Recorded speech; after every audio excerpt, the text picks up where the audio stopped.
আমি চিৎকার করে কাঁদিতে চাহিয়া করিতে পারিনি চিৎকার।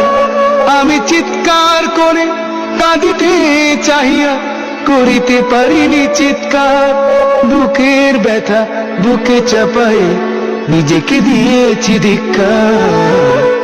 কতটুকু অশ্রু গড়ালি হৃদয় জলে সিক্ত, কত প্রদীপ শিখা জ্বালালে জীবন আলোয় উদ্দীপ্ত। কত ব্যথা বুকে চাপালে তাকে বলি আমি ধৈর্য। নির্মমতা কত দূর হলে জাতি হবে নির্লজ্জ।